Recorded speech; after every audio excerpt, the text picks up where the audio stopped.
Hi everybody, this is Dr. Fitz, and this is an introduction to our curriculum-based assessment assignment. And then I'll make another video to go into greater depth about deconstructing standards.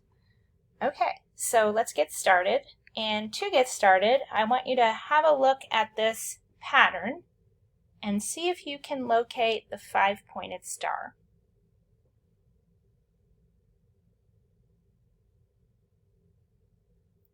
Have been able to find it easily, or you might find that there's a little too much going on to really be able to find it. So if I give you a little more information, it might help you identify my target.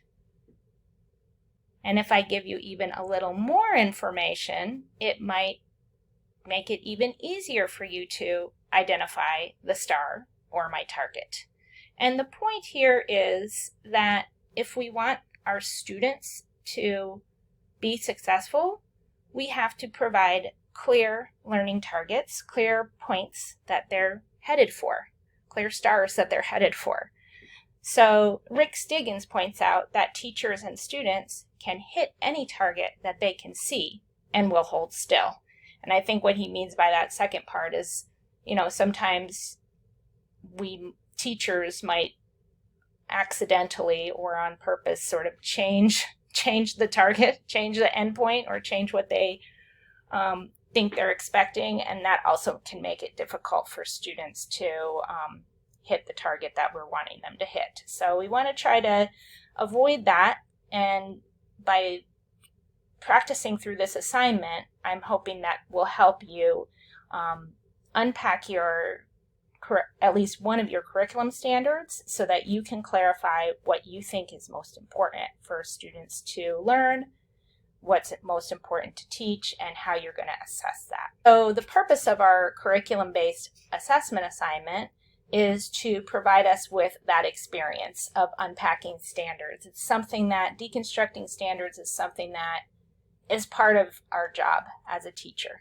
and that's how we create curriculum. It's how we collaborate with other faculty in our grade level, in our area, or across grade levels, particularly if you're an elementary school teacher. I know that oftentimes we work on vertical alignment, which means aligning curriculum across grade levels. I imagine that's the same in upper grades as well.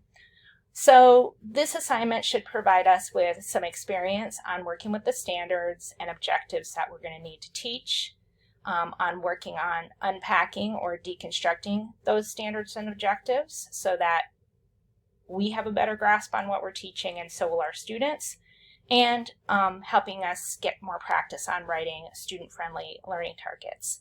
And finally, helping us get more practice on designing appropriate summative and formative assessments to measure our students' progress.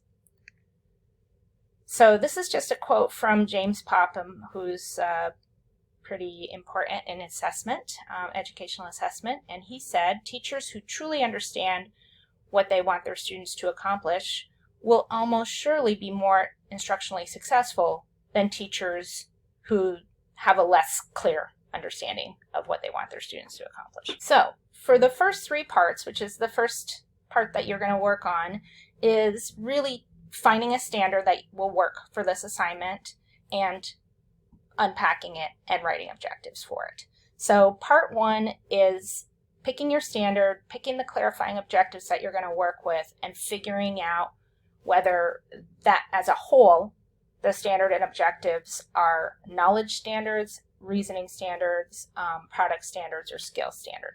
So you're going to want to choose 1 standard in your area and 3 related clarifying objectives. Now, some of you all, like if you're in English language arts, high school English language arts, or even elementary, I think, touch base with me on this because you might not have the setup of the standards might be a little bit different. So we need to have a look at your standard. But overall, most standards have the standard itself and then clarifying objectives.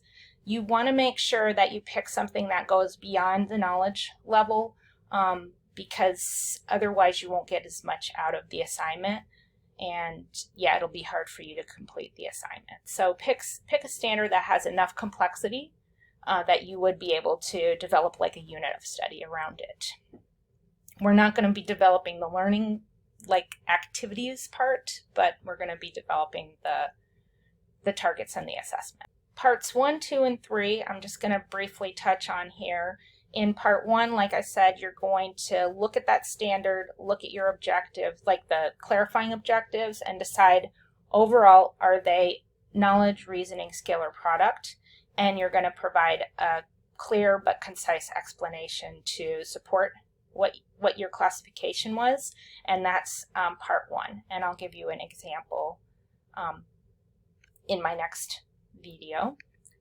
Part 2 is taking those clarifying objectives that you picked out and unpacking them or deconstructing them. And so you want to list very specifically what are the knowledge, information, skills needed for students to be able to grasp each objective. And, especially for me, I'm not, an expert in all of your areas. So you want to not just list the terms, but specifically explain like what the term means, okay? And what you want your students to understand from that term when you're listing out like knowledge or information.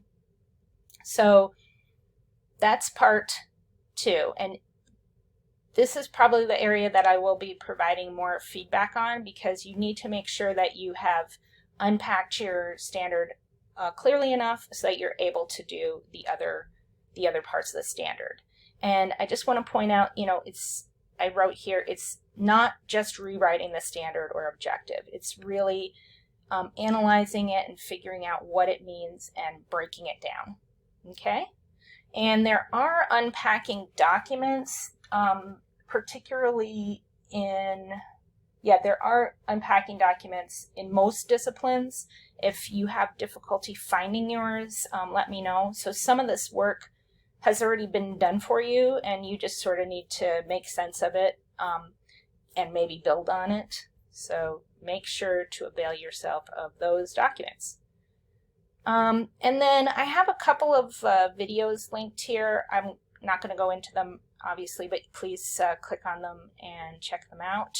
That show teachers unpacking the standards and also even students taking the time to unpack standards. And let's see, the part 3 is focused on writing clear, student-friendly learning targets. So you want to write the targets in a language that's appropriate for the grade level that you're going to be teaching. So I have an example here for high school, and the picture provides an example that's more in the elementary level. And you're going to classify each target. Is it knowledge, reasoning, skill, or product? And you're going to decide which type of assessment method that you're going to use to assess each target. You need to write a minimum of 8 targets. When you're classifying your targets, you need to decide which it should not be classified as more than one thing. So you need to decide, is it knowledge, reasoning, skill, or product?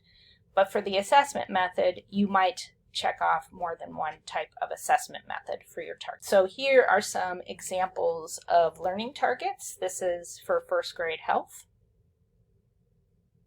And here are some examples of just sort of stems of learning targets. This is just a tip. Make sure that the target level of all 3 parts of your CBA match. So if you only have knowledge and reasoning objectives in part 1, then you're only going to have knowledge and reasoning targets and information in part 2 and 3. Okay? If you have skill or product objectives, then you're probably going to need knowledge, reasoning, skill, and product. So if I have only knowledge objectives, then I'm only going to have knowledge targets. But I'm asking that you go beyond knowledge in this assignment. And if you have reasoning objectives, you're going to have both knowledge and reasoning targets, because you cannot do any reasoning without a knowledge base. So that's just, we'll talk about that a little bit more. I don't want to take up too much more time here. Another thing, though, to keep in mind is please try to use specific verbs in your learning targets. So avail yourself of some of those Bloom's taxonomy charts.